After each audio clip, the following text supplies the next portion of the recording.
Hi guys, welcome to our first online class. We're going to continue our discussion of section 16.3 on the binomial model. So again, let's suppose we have a sequence of Bernoulli trials. We want to model the number of successes in a specified number of Bernoulli trials. The example we considered last time was this. Roll a fair six-sided die 3 times and record the number of ones observed. Here, we're defining success to be you roll a 1. Failure will be you roll anything other than 1.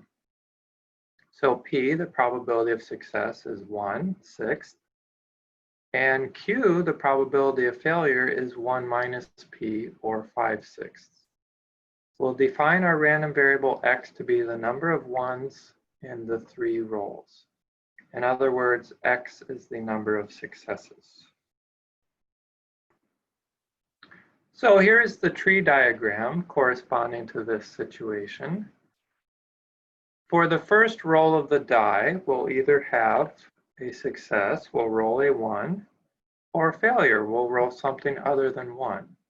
So I've labeled the probability of success 1/6 and the probability of failure 5/6.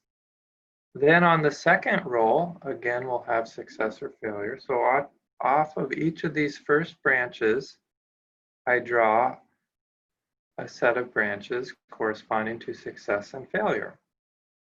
And finally, on the third roll, we'll have success or failure. And that means we need to draw these new branches off of each of the previous branches. So we might start by investigating the likelihood that we have no successes, that we do not roll any ones in these 3 rolls of the die.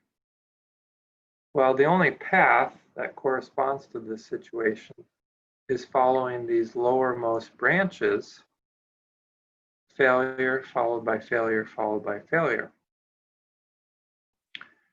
And another way to think about this is in the 3 rolls of the die, how many ways are there to get no successes? 0 successes. We could write this as 3 choose 0.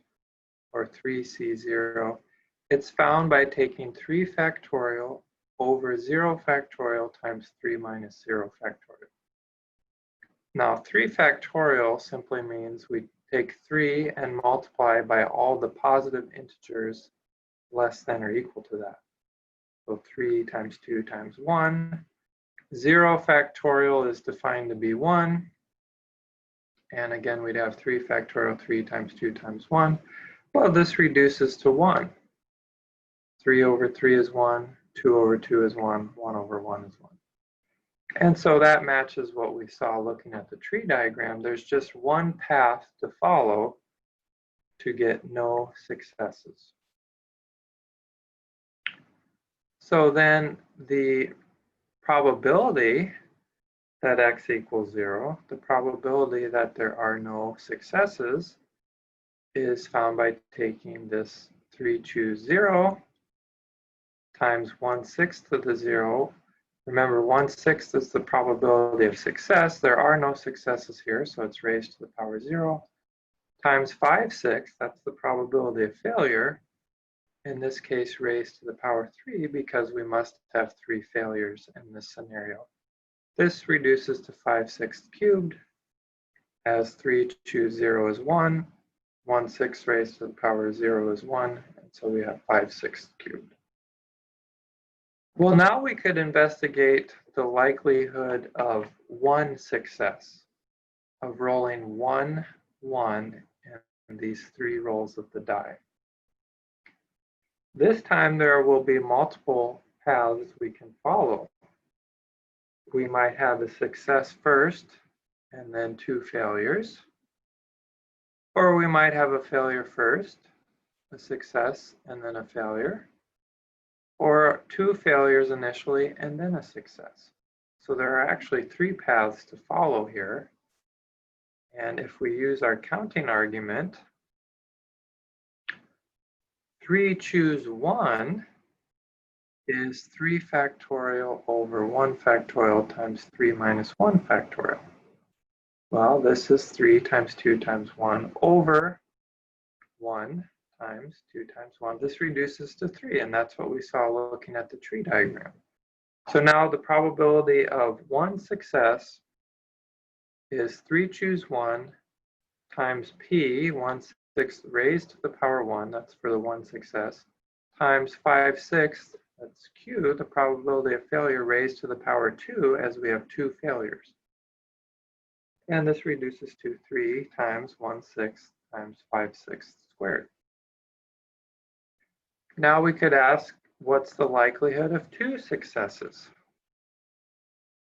And if you look back at the tree diagram, we have multiple paths to follow here. We might do success, success, failure. Success, failure, success. Or failure, success, success. So it looks like there are 3 paths to follow, and this is what we would see in computing 3 choose 2. 3 factorial over 2 factorial times 3 minus 2 factorial. This reduces to 3. So the likelihood that we have 2 successes is 3 choose 2 times 1/6 squared times 5/6 to the 1. And finally, what's the likelihood of 3 successes? Well, now we have just one path to follow.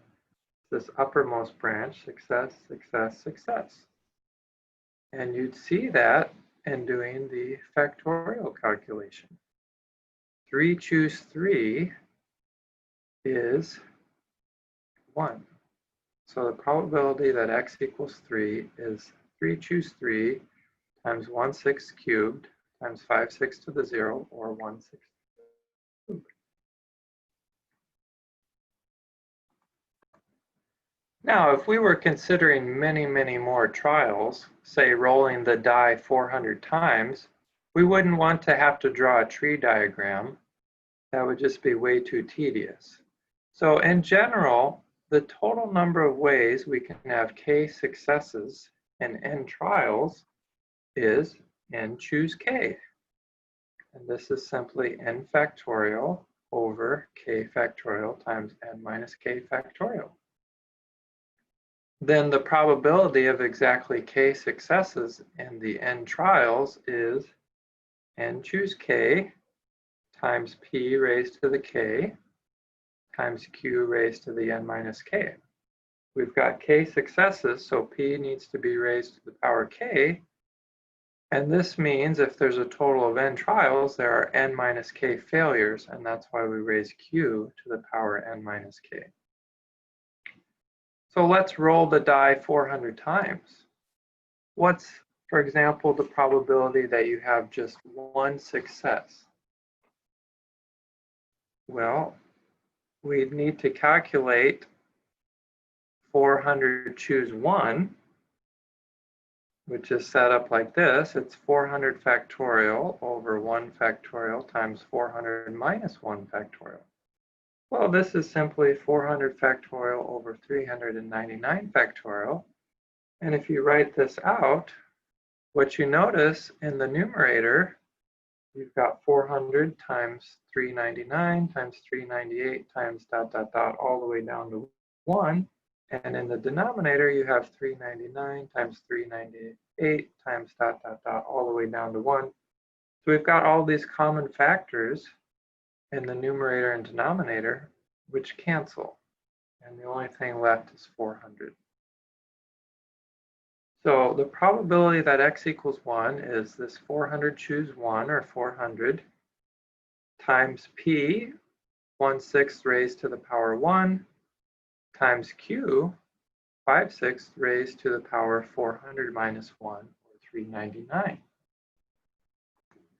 To summarize, if we're working with the binomial model, we write it like this. Binomial n comma p, where n is the number of Bernoulli trials and p is the probability of success.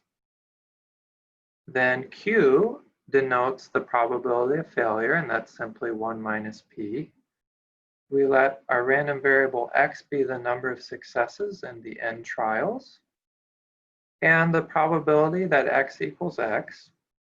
So the probability that we have lowercase x successes in these n trials is n choose x times p, the probability of success raised to the power x, times q, the probability of failure raised to the power n minus x. And the mean is given by n times p. The standard deviation is found by taking the square root of n times p times q. If you're interested in how we derive these, please see the textbook. There should be a math box detailing that. That's all for now. I'll see you next time.